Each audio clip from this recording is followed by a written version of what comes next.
shish kebab. I'm just a soul whose intentions are good. You're always so hyperbolically violent. You need therapy. Die, Nazi. He's not a Nazi, GI. Oh, okay.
What's going on, guys? Welcome back to the Superlair. We are here in the new year, 2025.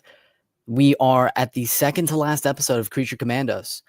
Big episode is all I'm going to say. But of course, I'm joined by my usual homie, my brother from another mother, JG Shaolin. Terrific. How you doing today, man? Salute, man. How you doing? I'm doing great. Hope you had a great new year so far. Yeah, 2 days in. It's been good. I hope you've had one as well. And returning to the stream, JP, how you doing today, man? I'm good, man. Good to see you both. Happy New Year to you both and to everyone. The year of Superman. It is indeed the year of Superman. That is what we're calling it.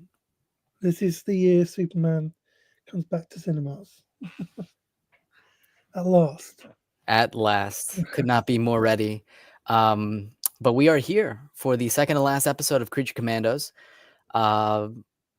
James and I already know what's going down, but it's pretty big. And I cannot wait to get into it. Do you guys have anything you want to say going into this episode? What you want to see? We know it's a Dr. Phosphorus centered episode.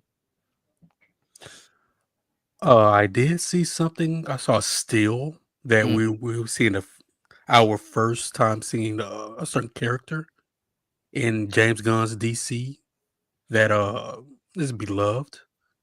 Maybe the opposite of Superman. I don't know, but we shall see. Yes, I think we all know. Yeah, a fine character. I've seen the stills. Yeah, I'm actually excited to see the story of Dr. Phosphorus because he's a character that I really enjoy watching in this show, and I'm excited to see his story explored a bit more, as well as to see a certain character appear for the first time. a certain character. We all know who it is, but we can't say just in case people haven't seen it yet. Right? Yeah, just to if remain. you're on Twitter today, you won't have been able to avoid it. I was trying to avoid it. I couldn't avoid it. So yeah, I'm not even. I'm not even mad. Now some bam was right there. Like, oh wow, okay. This is why 3 a.m. Start times for these episodes wasn't the best idea, but here we are. So somebody shared that screenshot with me like before the show even started, so I knew it was going to happen at some point. I'm not going to say who. I can't even remember who it was actually, but yeah. So I knew it was coming, but I didn't know which episode. But here we are. Here we are. I sent the Google Meet link in the live chat. Excellent. We can start this thing. Remember to turn the microphones off in the Google Meet? Correct. That is a good idea. Let me share the stopwatch.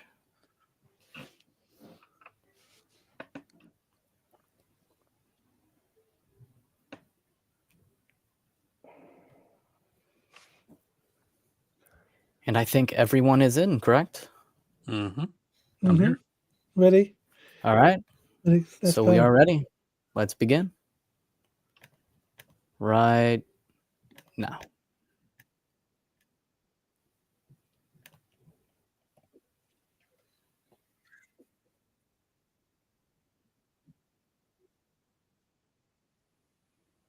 Still awesome. Wow, out the gate.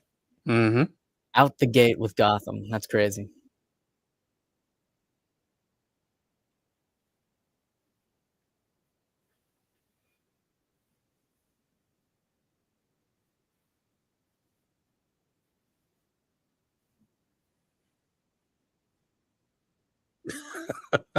I didn't mean to laugh there, but it was funny.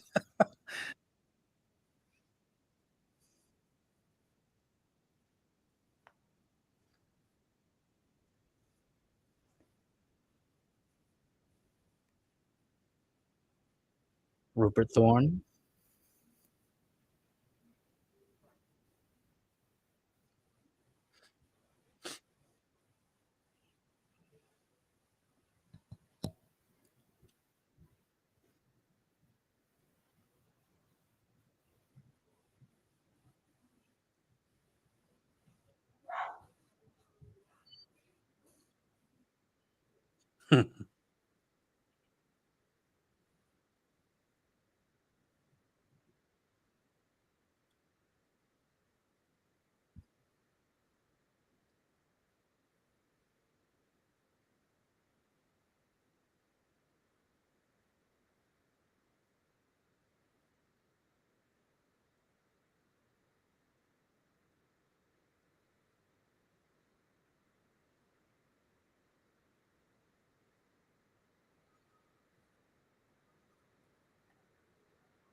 I knew you was gonna be okay.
Hmm.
Hmm.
Damn.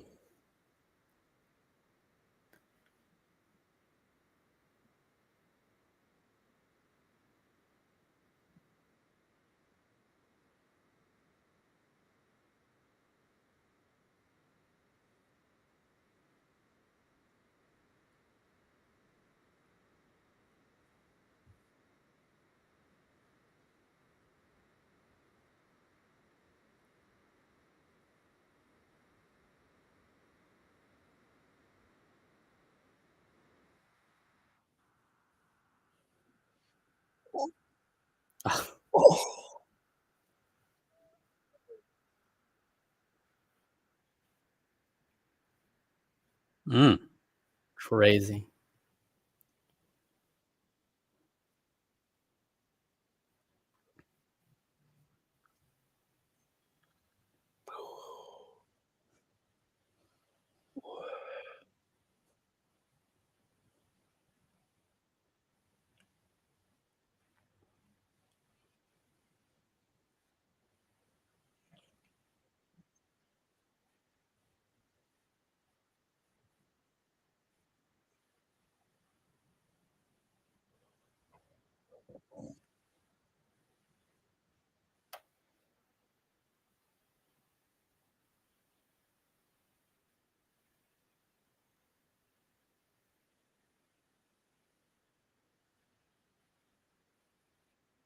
Hmm.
There he is. Ah, there he is.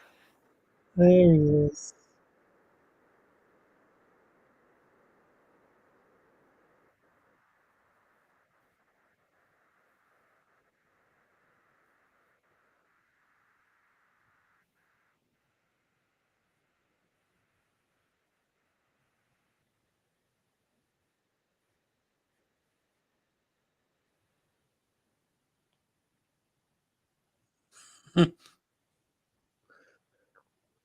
Hmm.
Hmm.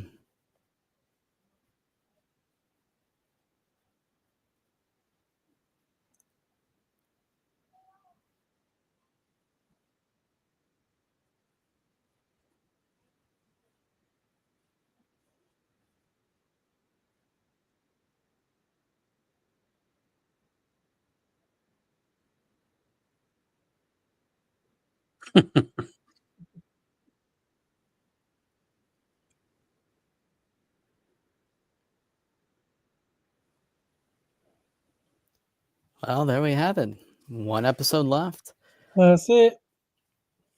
All right, so let's go ahead and talk about this. Let me pull up the picture of you know who, because that's what everyone is naturally talking about.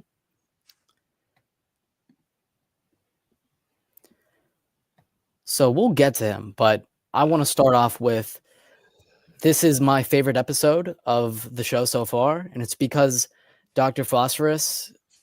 I mean, I had like an idea that he would probably be my favorite character, but as time has gone on, he is my favorite character of the bunch here.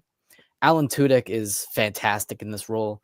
Just the raw emotion that comes from him is insane. He's so good in this role, and I wanted to learn more.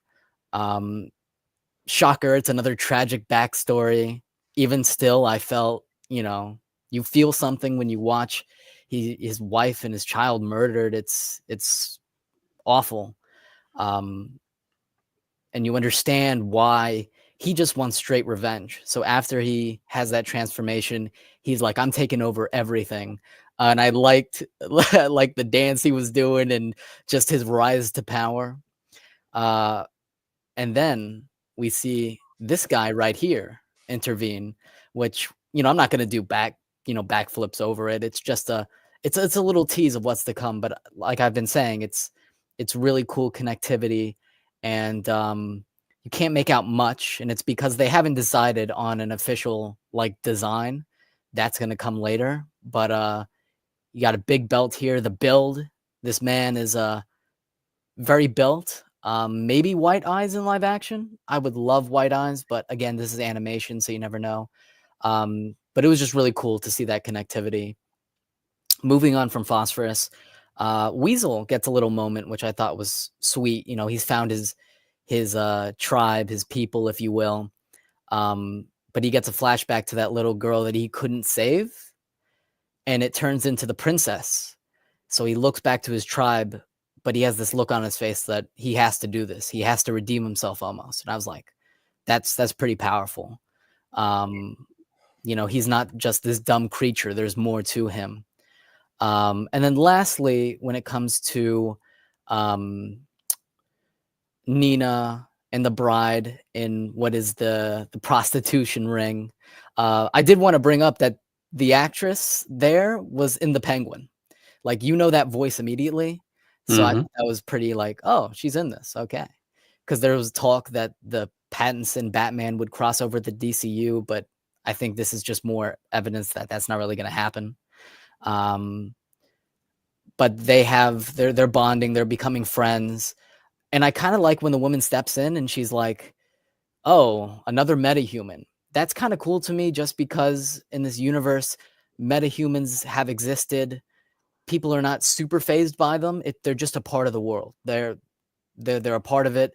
And I find that kind of cool that they're just sort of used to it. They know they exist. God knows how many superheroes out there. I thought that was pretty cool. But that's all I have to say on the episode. It's my favorite episode of the bunch. Dr. Phosphorus, great character, my favorite character. JG, what do you think about this episode, man? My greatest probably is my favorite episode of the bunch so far. We got one more episode left. Dr. Phosphorus, man, it was a very tragic backstory for him. And Gunn does a good job of adding humor to certain situations like that. Because even for me, when he jumps out the back of the van, right, and he's limping off as if he thinks he can get away, they just run after him. I chuckled, but it was like, yeah, I probably would do the same thing. But yeah, it's very tragic. He was a man who basically made a deal with the devil for the greater good. And it's his wife, his son murdered, right? And he's looking at him, the voice acting, right? The screams, the cries on point. Even for animation, it was done very well. And he's out for revenge, which any of us probably would do if we had the opportunity. He gets revenge, kills everybody, a life for a life kind of thing, right? You kill my wife and son, I'm killing you, your wife, and all your kids. And that's basically what he did. I'm just happy he didn't show that part. Good gracious. I don't know if I can take any more of these kids dying in this series. I know, right? My God. But yeah, his rise to power, becoming the kingpin himself. The dancing, unexpected. Yeah, it should have been expected. It was great. The still of Batman, right? Like you said, there's no concrete idea what the suit would look like, but looking at this right here, looks like he has the underwear on as well with the yellow belt, the short ears, the cowl. I mean, it's just something exciting, right? Because we see now that all these heroes are in the same universe together. Metahumans are in this universe, and they are basically just normal to see them. We see the next episode come up. Nina, she's in looks like high school, maybe. I'm not sure. She's walking around other kids and I guess it's normal. Like how long these metahumans been around? You kind of question. But something else happened. Weasel, right? And even though she has flashbacks to the little girl, then turns to the princess. Is he going to try to save the princess? I'm very curious about that because I mean, you didn't save the girl. Maybe it's your chance to save someone else. I guess kind of looks like her, reminds him of her or whatever. So we might get some of that the next episode where, some want to kill her, some want to save her. Right? You just don't know yet. But other than that, I'm trying to think of anything else. The can, with the prostitution ring or whatever. No, it's Gunn's ability to add humor. Those kind of emotional and just turmoil situations is really good. I know I kind of talk about the MCU where they would kind of throw a joke in there and bad times. I think he's doing it pretty well. He's balancing it pretty well. But other than that, man, trying to think was anything else. That's all I can think of for now. I'm sure something else will come to me in a second, but yeah. Yeah, absolutely. JP, what'd you think?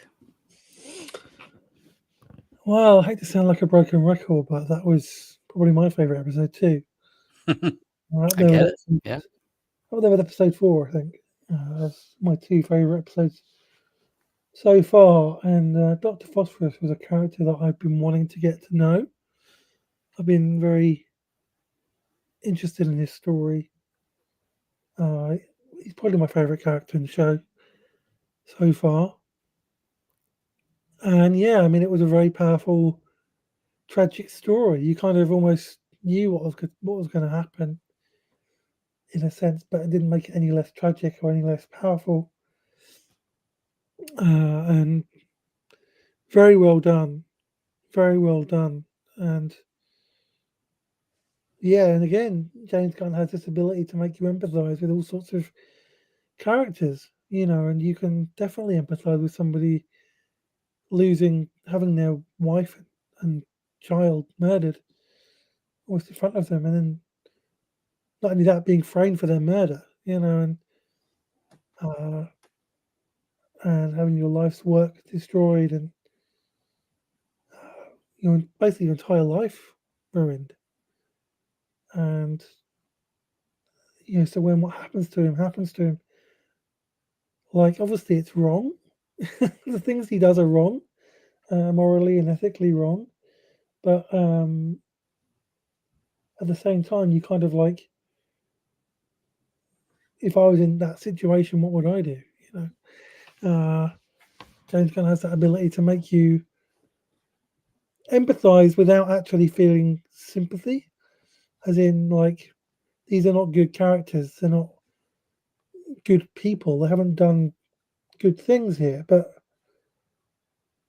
they were good people.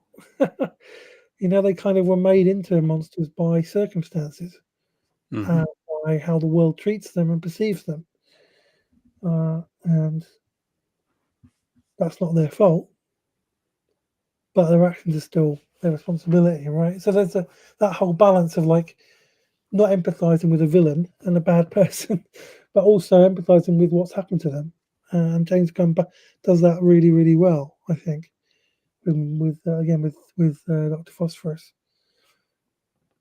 and yeah, it was good to see his whole story, and yeah, obviously, I mean, seeing Batman was very, very cool, and I think the thing about that moment as well was like, as soon as everyone saw him, they were absolutely terrified. Like, he didn't even do anything; he was just standing there, in the lightning and whatever, and everyone was terrified of him. Like, it shows you a bit about, this Batman's been around for a bit, and people know who he is, and they're scared of him. And yeah, he's an established character. He already exists in this world. Like, so when we go into the Superman movie, we know Batman exists in that world as a real character already, right? And he's established, and that's a really good thing. And it's going to be really interesting to see where it goes in the last episode, because, like you say, I think we saw that. I think we saw a bit of this in the teaser as well. That I think Weasel's going to go and defend the princess. Yeah, he bit Dr. Phosphorus. There's going to be some conflict there. Yeah, exactly right. And again, Weasel's another character that his story was really moving last week, and then this week was a really good episode. A little mini story about him. And again, James Gunn seems to do this. Like, he maybe fall in love with a tree, a raccoon, and now he gets you emotionally connected to a weasel. It's amazing. It's just genius writing, and storytelling. He's able to connect you with characters that you never thought you could have a connection with. And Weasel is just a fascinating character, and he's good. Like, he didn't do anything wrong. He actually saved people. People labeled him a monster because of the way things were set up and what he looked like. So he's that one character that maybe is not irredeemable. He's not. But we'll see. We'll see what happens in the finale. And they set it up really well. With big stakes, and it's going to be interesting to see what happens. And then what I'm really curious about as well is where this leads us in terms of the Superman movie, because the next DC Studios thing we're going to see is the Superman movie. So what breadcrumbs are we going to get for that at the end of next week? What is that like end credits scene that they're talking about next week? Yes, there is a post credits scene. Yeah, and Rick Flag, obviously, where does he end up, and what does this nation have to do with Superman in his movie? So there's lots of interesting things, but it's a really good episode. Again, James Gunn's done a great job. The animation's really good. I really enjoyed it. So I think it's getting better week by week, actually, Creature Commandos. So it's a good start for DC Studios. Yeah, I agree. I do have criticisms of the show. I know JG does, but I'm gonna intentionally save them for next week so this can wrap up. But it's been a fun, solid start to the DCU. I guess we can wrap it up with I mean, I still want to talk Batman because he is a hulking figure here. I love, like, it's so simple, and that's Batman. And all I'm saying is that Brandon Skilner has that body type. That's all. I'm just gonna put it out there. God. I'm just gonna listen. I'm just put it out there. It's really important to say that I think James Gunn said that he deliberately didn't want too much detail with the suit, like or Batman generally, because he didn't want to commit to anything like that yet. Because no one's been cast, and no suit's been designed, no script, nothing. We don't know what's going to happen with the DCU Batman yet. He keeps avoiding the conversation. He does, yeah. Like, so there's something going on there. They're trying to figure it out. But we'll see what happens with that. But I mean, it looks intimidating, doesn't it? It looks, I like it. Like, it's kind of, and the cape just the right shape. Well, when I look at this figure, I think of Alan Ritson. I'm sorry. He already has the bill for it. He's already played a DC kind of character already. He's been wanting to be Batman. Just give it to him. This man's a tank on the screen. We need a tank to play him. Brandon's still my guy, but I like Alan. Yeah, he's in my top 3. I like Alan. Seriously. Yeah. I don't know if he's like a top 3 pick, but he's a charismatic guy. I think he's a good actor. Yeah, but If they do cast a new Batman, Brandon is my Yeah. he's my guy. But we'll see what happens. I think it's going to be interesting to see how they approach it. And certainly from James Gunn's comments, he wants to do a world's finest movie at some point. So I'm excited for that already. Like, even though that's not even been announced, we haven't even. Yeah, he's teasing it. He's saying that, you know, he can't wait. He can't wait for more Batman, and he wants to see Batman and Superman team up. And we were having a conversation about this, you know, before the episode, JP. But you know, World's Finest. I think whenever it comes out, it's going to be James Gunn that writes and directs it. I agree with you. Because he's already done Superman, hasn't he? So he's already doing the Superman story, but also he loves Batman. It's his favorite superhero, I think. So I think he will absolutely do that movie. And that would be so cool. I mean, Superman and Batman done right in one movie should be like one of the biggest superhero movies of all time. Like, it's an easy billion, bro. Easy billion. Like, yeah, I mean, more. It should be more. Like, it should. Yeah. This is the two biggest superheroes in the world. Like, you know, and Batman is the most popular superhero in the world. Like, so you get it right with these two. Like, it's harder to get these wrong than right, which is why it's so annoying how they got them wrong 10 years ago in a certain movie that I will not speak about because it's so bad. It's so much.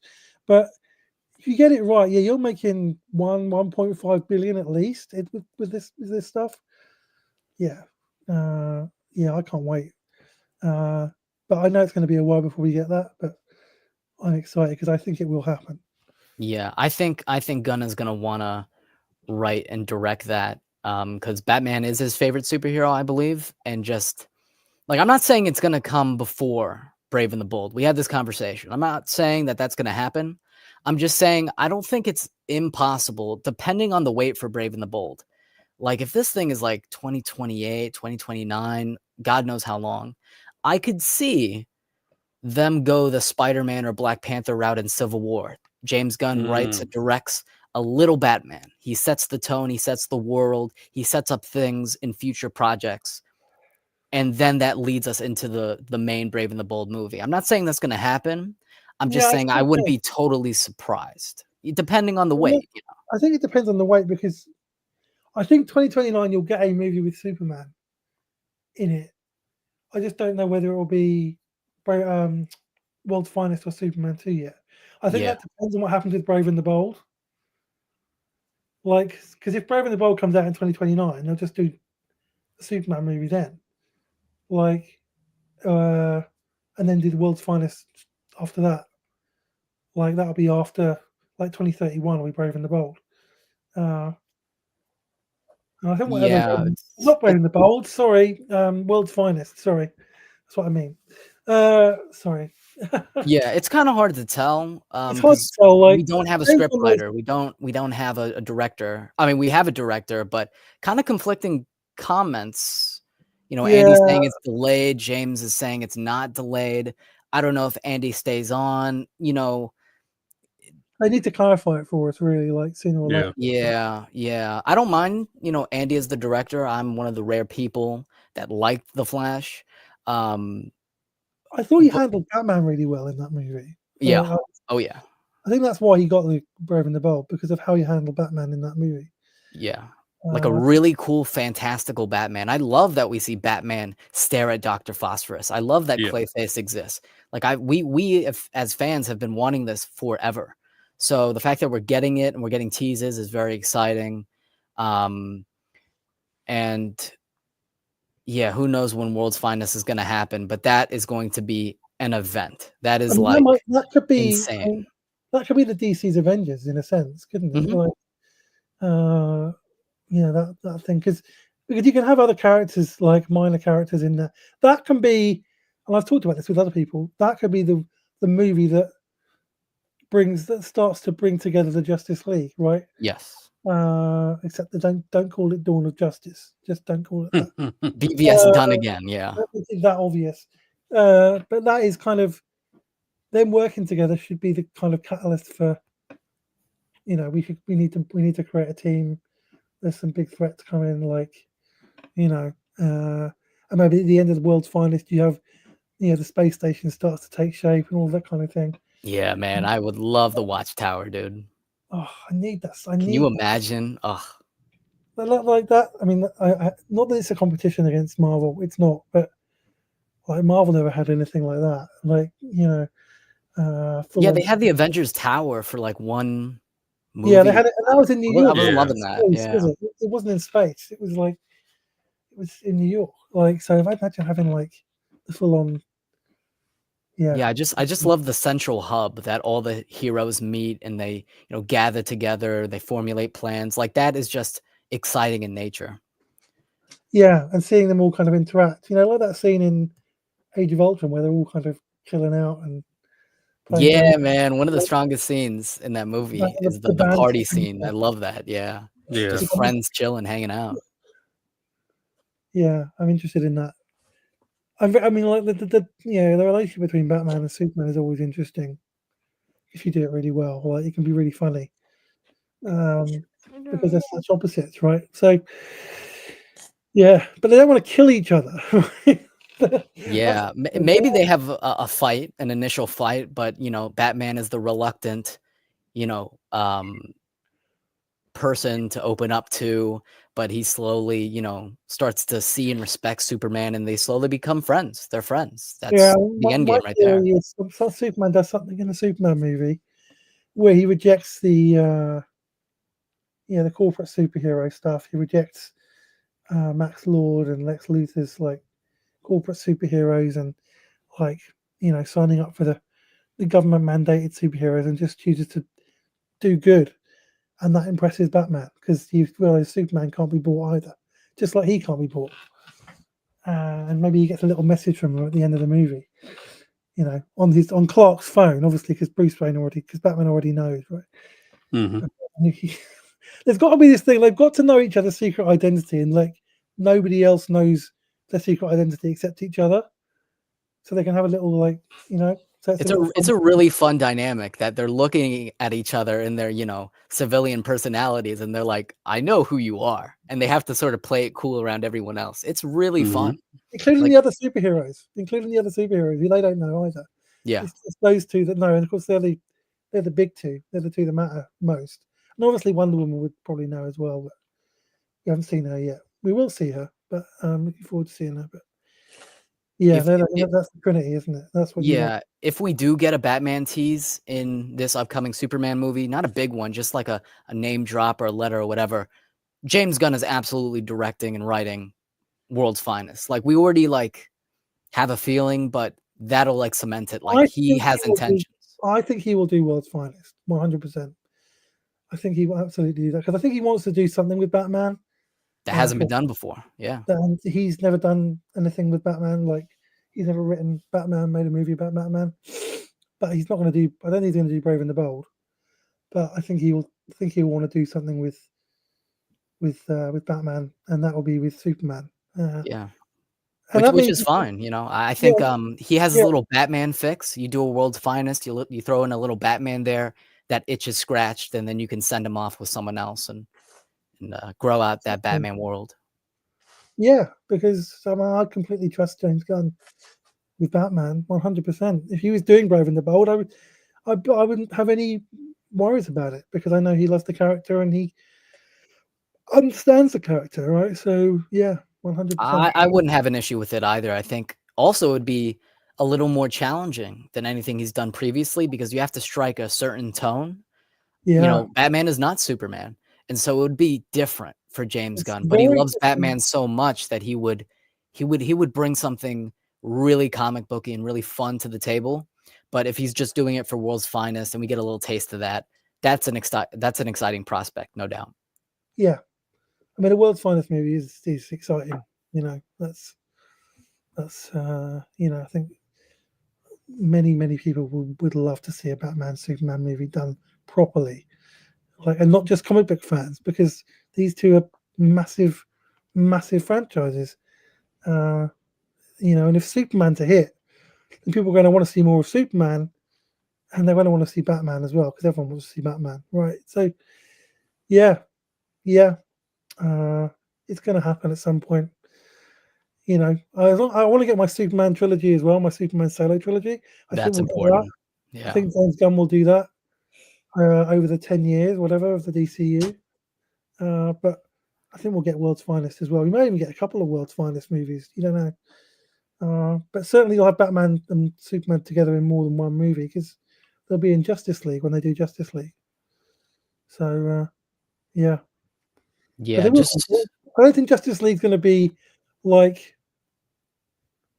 I don't think they're going to rush to get that. It might be towards the end of the 10 years. I think it'll go over 10 years anyway, but I think it'll be towards the end of that. It'll be like 7 years in or something. You'll get that. It won't be like as fast as Avengers was for Marvel. They'll build up to it, but it will happen. Build out whatever the mystery is in Lanterns. A lot of us think it's the center. You know, they'll space it out.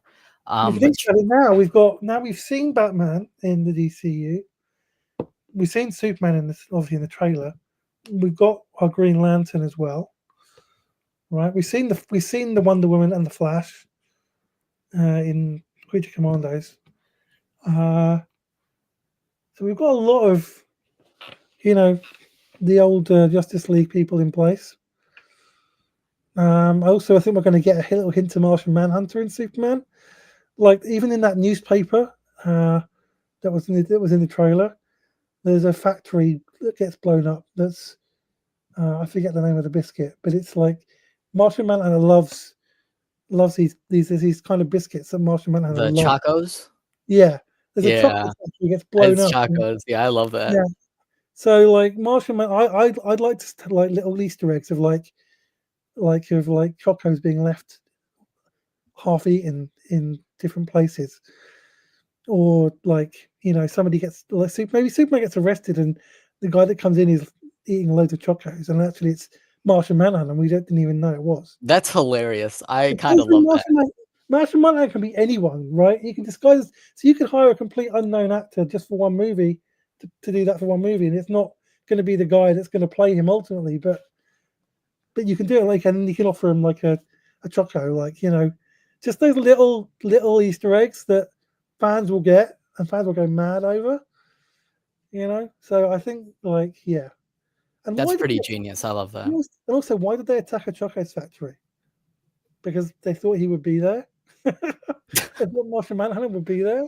The conspiracy of the Chocos. I love that. I think that's pretty genius. And that's the sort of thing they would do as well. Like that's absolutely the kind of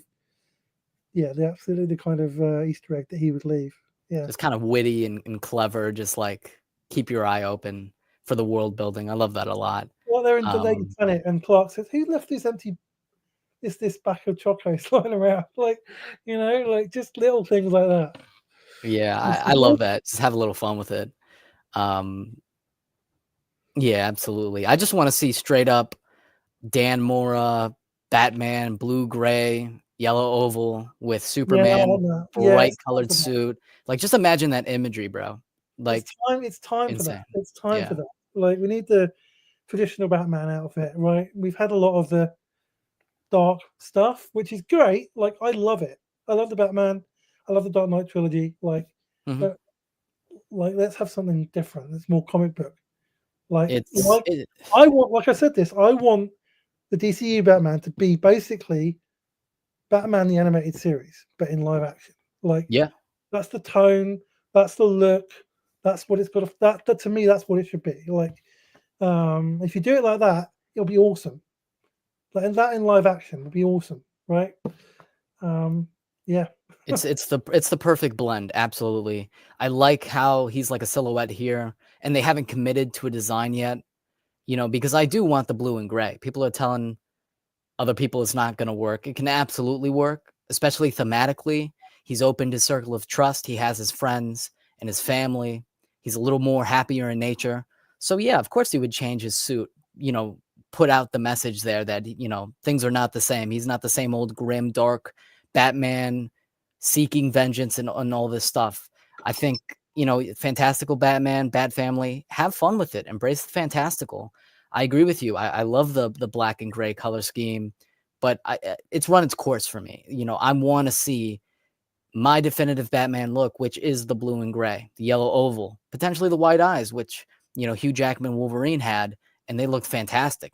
Proved that it could work. So, Yeah, I absolutely. think you can do the white eyes and also have have them be a thing that is like optional, so that you can use them if he needs them, like, but it doesn't have to use it. So you can do, but like they did with Wolverine in Deadpool and Wolverine, they kind of have both, didn't they? But yeah. I mean, I think, this is a nice little tease, isn't it? It's enough to go on with. Yeah. Throw Trunks on him. I don't care. Throw Trunks on him. I dare you. You know what I really wouldn't mind? Although I Batman's don't- fighting someone, he fails, his suits are destroyed, and he turns over, and the blue and gray may be his original suit, and he has to put it on because he has no other suit at the moment. At least for one movie. At least give us that for one movie. I like that idea. yeah. Break out the old. Yeah, I could see that. If you're not going to use it for the entire time, at least use it for one movie, for one little scene. Give us that. You've got to have it so it's like it goes black with shadow, like the cape, especially, like you see in the comics, that you see the blue, but it's also got this black, so it's like blue black, but it kind of like tricks of the light kind of thing, like I don't know how you would do that in live action, but Just like a darker blue. I get it. Yeah. Me, I want bright ass blue. I'm Okay, tired I of mutant can't- no, colors. no. I can't don't do care the if it makes no bright- sense. I just want the fantastical. But speaking to your point, JG, I love, when Batman has his like seasonal suits, like he has his, Mhm. he's going up against Mr. Freeze. He has his freeze, his anti-freeze suit. He's got, Yeah. different types of suits for different types of occasions. Like, I want that. I need that. Embrace that. And we So- saw that in the Flash, right? Where Michael Keaton has these different bat suits. Exactly. Yeah. Right. So On the right track. Yeah. yeah, I think there is an element of that, isn't there? Like, I think there are different bat suits for different occasions, right?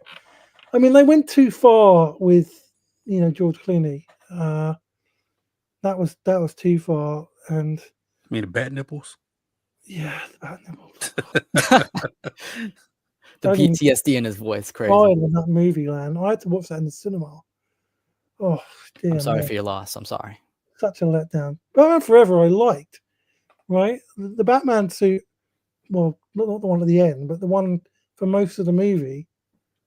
That's probably the most comic book accurate one we've had. Like, it's got the yellow, Oval. Yeah, I love that, man. oval, like, and it's the right shape and everything. Like, that movie was the closest to a comic book accurate Batman that you can get in the movies. I think that one, just because of it's got all the kind of neon stuff. It's all got the colors, but it's still dark. There's still some dark elements to that movie, and Bruce still has some stuff to deal with in that movie, which is good. But yeah, I mean, like, it's a balance, but but we need that. Like, I think fans have been waiting for that, and I absolutely trust James Gunn to do that. Because he'll be involved even if he's not actually writing the movie or directing the movie. Brave and the Bold, he'll be involved in in creating that, producing, setting that tone and everything like that. So yeah, it's just going to be interesting to see. But we're going to get the Batman Part 2. We know we're going to get that now, but it's not going to be for 2.5 years. Yeah, what 2027? I think they pushed it back. Yeah, exactly. Yeah, well, it's nearly 2.5. Yeah, October 2027. So 2.5 years. But we are going to get that. At least we know when that's coming. It's just, are we going to get Brave and the Bold before that or after that, or like, what's going to happen with Brave and the Bold? I think we'll find out something on that this year. Maybe at Comic-Con. After Superman's come out.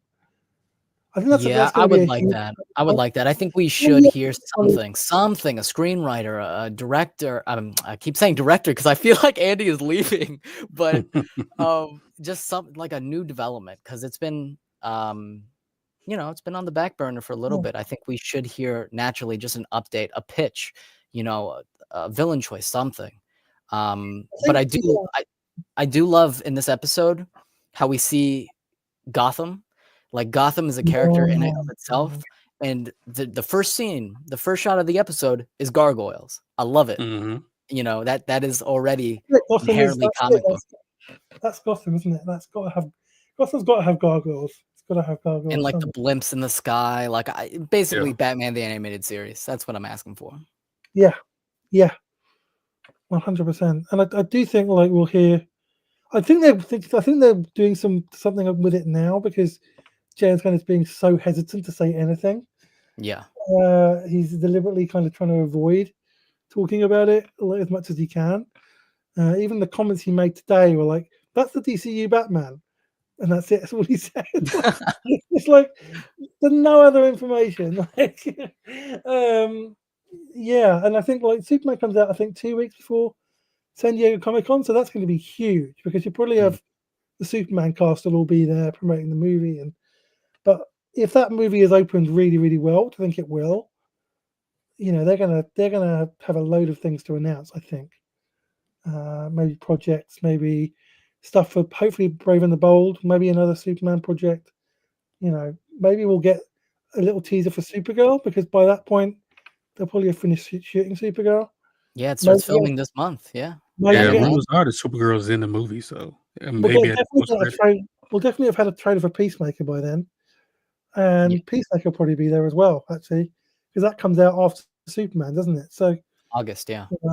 They'll be promoting that, so they'll probably be there too, and there'll probably definitely a trailer for that there, and there might even be a teaser for Green Lantern and Supergirl. You might get 30 seconds or just a poster or something. I don't know, but yeah. So that's going to be a huge one for DC. Like, it's going to be huge. Everyone's going to be there. Like everyone.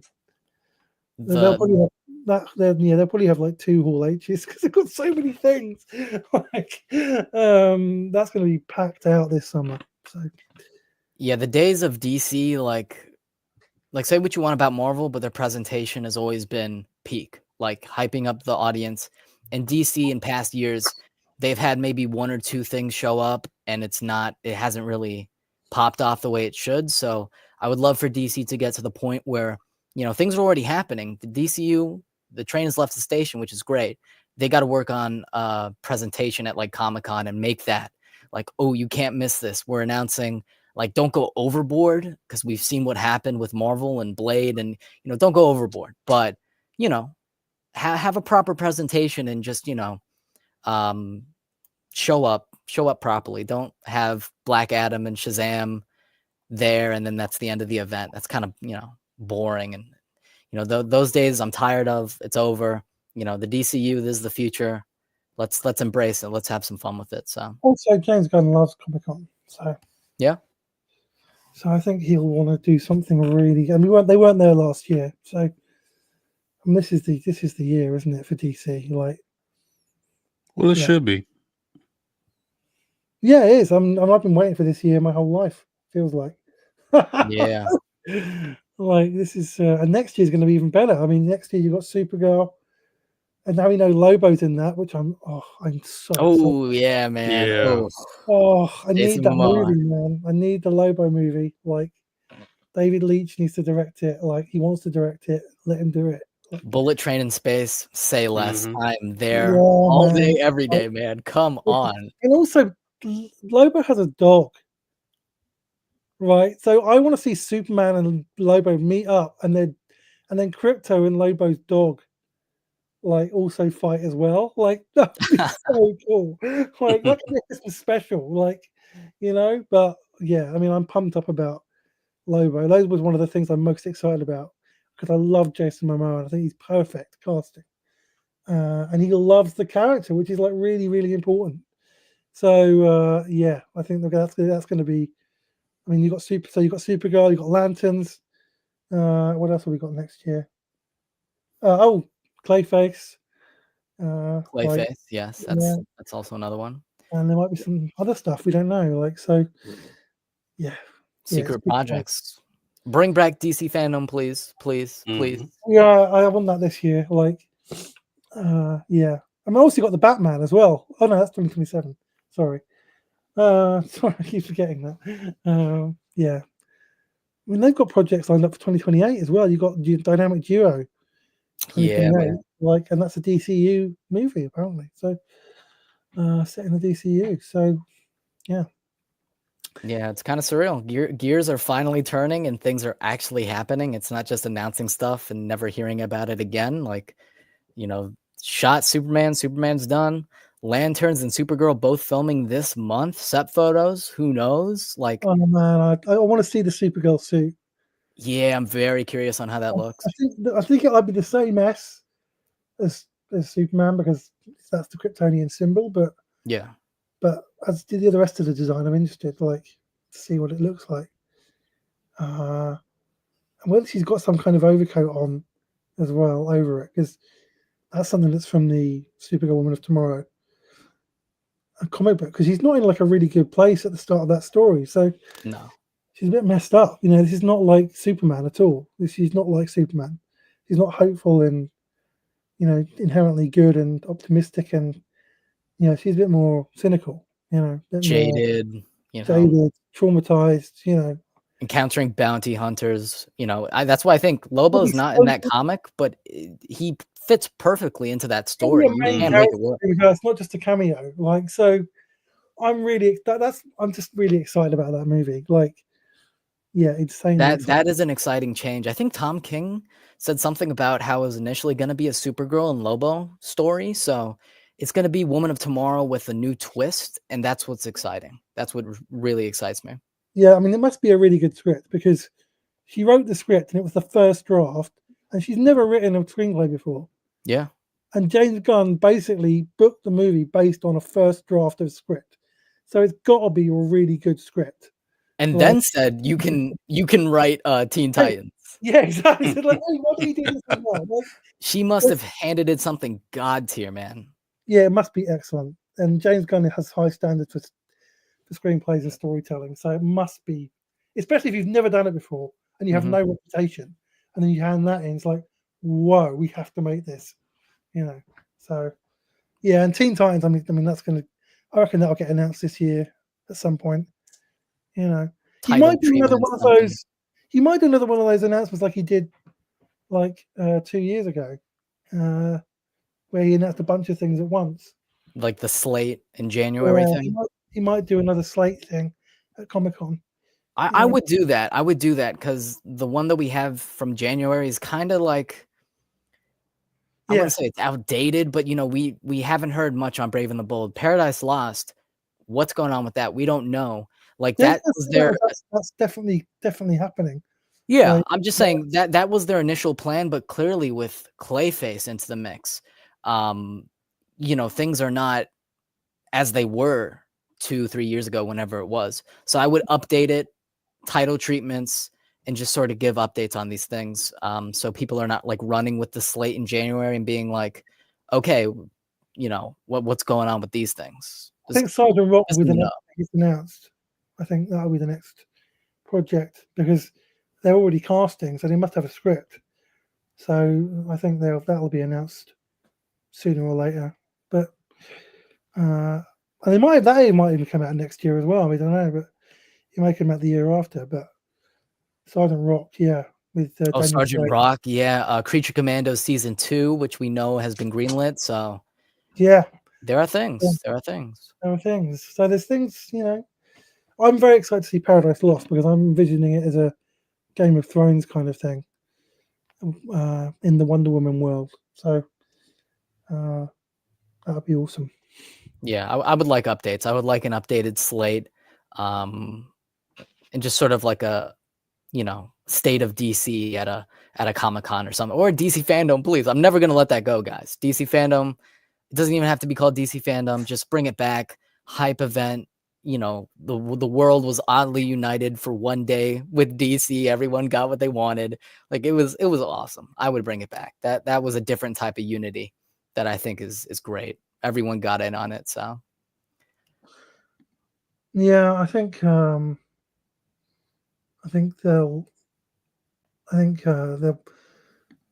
Yeah, what was I going to say? God, my mind's gone completely blank. I had something in my mind to say. What are we talking about? Slate stuff, updates on what's previously been Oh announced, yeah, new like things. yeah. We'll get some updates. And they know what they're doing. And there's probably some things that we don't even know about yet that Oh yeah. you know, like, and there's the Deathstroke Bane thing. That's Like, another one. Yeah. Remember that interview with James Gunn just before the Superman trailer came out, where the guy mentioned it and he just like sat back and said nothing and had a sip of water and Yeah, stuff. he said everything he needed to say with that. And he said, Yeah. "Oh, I didn't like." He said, "Like, oh, you didn't hear me," or like whatever.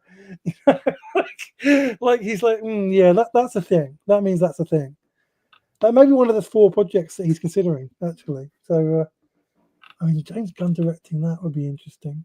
But I don't think that's what he'll do. I think he's going to do Metal Men or The Authority next.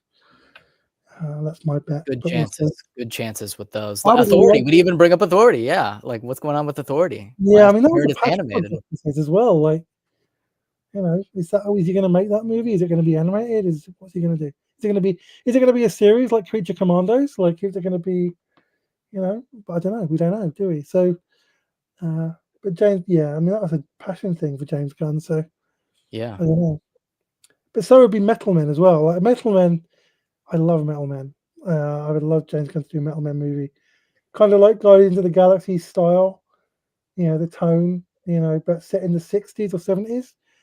You know, and with the Metal Men, and yeah, that would be a cool movie.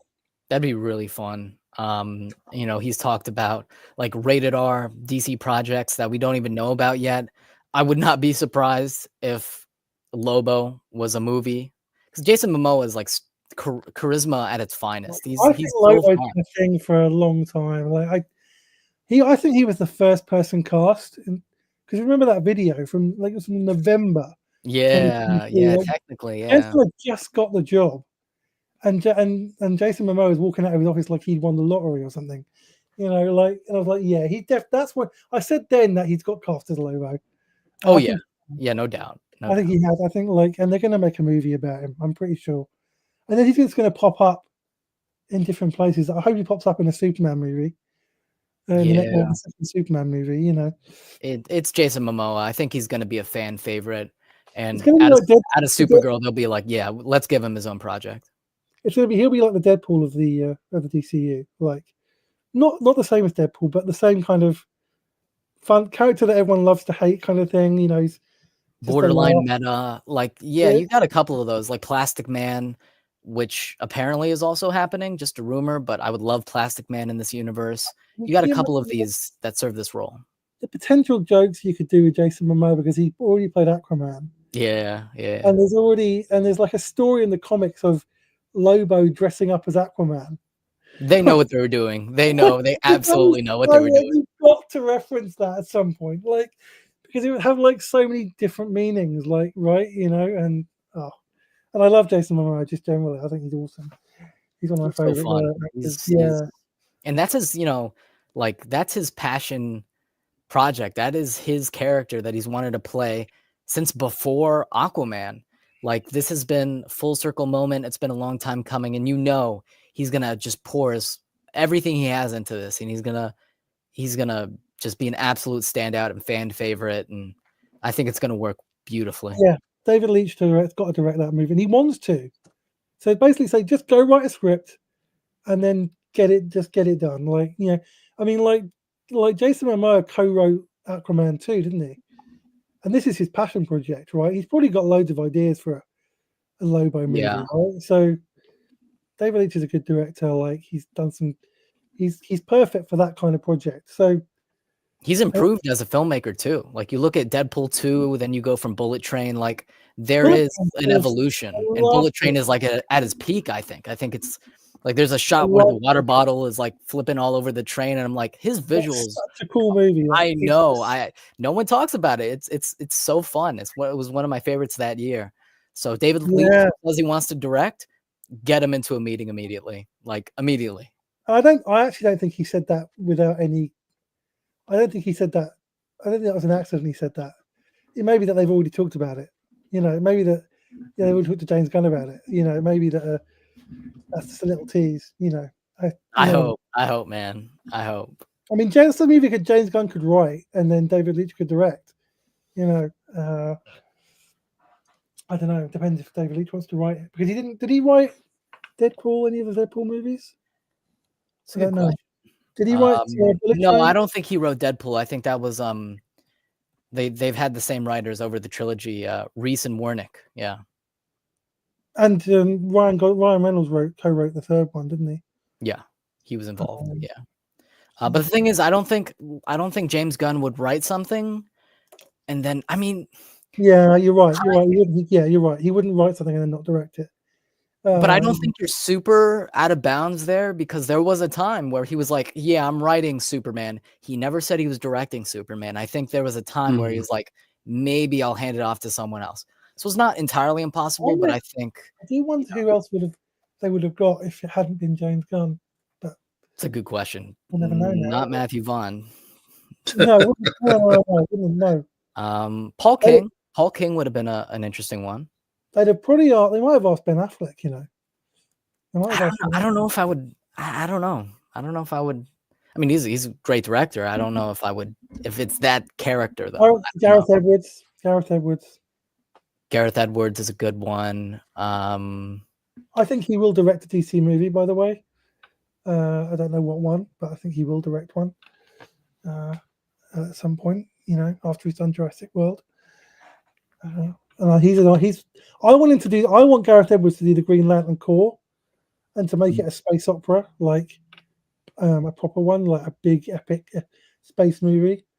Battle of the Corps and stuff. Yeah, man, that would be fire. He's my pick for that project. When they do, they will do it. I think they will do a Green Lantern movie. It just won't be. It'll be a Green Lantern Corps movie, not a solo movie. Yeah, it's going to be a big event film. It won't just be John Stewart. That's the point. It'll be a lot of the Green Lantern Corps, and there's so many stories you can tell. There's like the Red Lantern Corps as well. I've been waiting for Atrocitus, dude. Like, they're just these things I've been waiting for with Green Lantern. Yeah, so we'll see. And again, he's part of the Justice League, so we'll definitely see a lot of John Stewart. Yeah, they're building the DCAU roster. They are absolutely I wouldn't be surprised if Hawkgirl was in there as well. I think will definitely be in Justice League, because I think they're going for that lineup from Justice League Unlimited, which is smart. Yeah, and they've got Superman. They've now got Batman. They've got Hawkgirl. They've got John Stewart. So they're getting there. We've seen glimpses of Flash and Wonder Woman in nightmare scenes. So yeah, and the casting of John Stewart is top tier.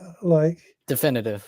That is the Christopher Reeve of Green Lantern castings. And I saw that interview with him the other day. He really loves this character. It's like his dream movie. I think his dream character to play. So he carries himself with such elegance and respect, and he's he's actually doing the research. He's committed, and I love that. I think he's gonna end up on the best comic book castings list. He's going to be definitive. 100%. That's just DCAU John Stewart come to life. The eyes, the demeanor, everything. I think they've already got 3 top tier castings in the DCU. Yeah, which is all the Corenswet. And this is the lead characters, not supporting characters. So you've got David Corenswet, Superman. You've got John Stewart, and you've got Jason Momoa as Lobo. Just those 3 are top tier castings, right? They're all timer comic book castings. Those 3 for me. And then you got your other characters like Lois Lane and Lex Luthor. I think those are perfect castings. They're knocking it out of the park. Absolutely. Yeah, I think. Yeah, I mean, James Gunn is so good at casting. We're in for a treat. And it'll be interesting to see who they cast as Batman. Maybe it's Brandon. That's the big question. He has connections with He John wants it. He clearly wants it as well. Era, I think his name is. The connections are there. Yeah, and I think who was it who was going to advocate for him? It was some. I think it was. Oh, I know who it was. It was. It was Ryan Reynolds' wife. I think was it. Blake Who was- Lively. Yeah, she was like, I can see you as Batman. I'm rooting for you. Yeah, like so. Yeah, like get that going. You know, and Blake Lively would be good in the DCU. By the way, I'm trying to think. I think I had a role for her at one point, but I can't remember what it is now. But anyway, yeah, she'd be. You know, don't get Ryan Reynolds because that's just a bit weird after him being Deadpool. So, but you could definitely have Blake Lively. There's plenty of roles around. So, yeah, but Brandon's got to do. Brandon would be a great Batman. Get him in the room at least for auditions. Like I think James Gunn was totally aware of Aaron Pierre and David Corenswet. You know, the push for them. It wasn't the deciding factor, but he was at least aware. So I think he's aware of Brandon. Yeah, I don't think he chose him because the fans wanted him, but I think the fans just had good taste. Yeah, I think the fans just know. Yeah. But I think he knows he'll probably have someone in mind, and I suspect if they're smart, they will screen test whoever's going to play Batman with David Corenswet. Yep, I was just about to say, do a chemistry test. Yeah, you've got to do a chemistry test with Superman because that relationship has to work. Basically, they've got to have chemistry. So, that's and I think they will do that. And James Gunn's smart; he wants to see them together on the screen. So, if they're doing World's Finest movie, it's absolutely inevitable. Yeah, it's going to be fun, that movie. Cannot wait, bro. I cannot wait. But that's been the stream. That's been Creature Commandos episode 6, and a little talk on the future of DC, the exciting sandbox we're about to play in.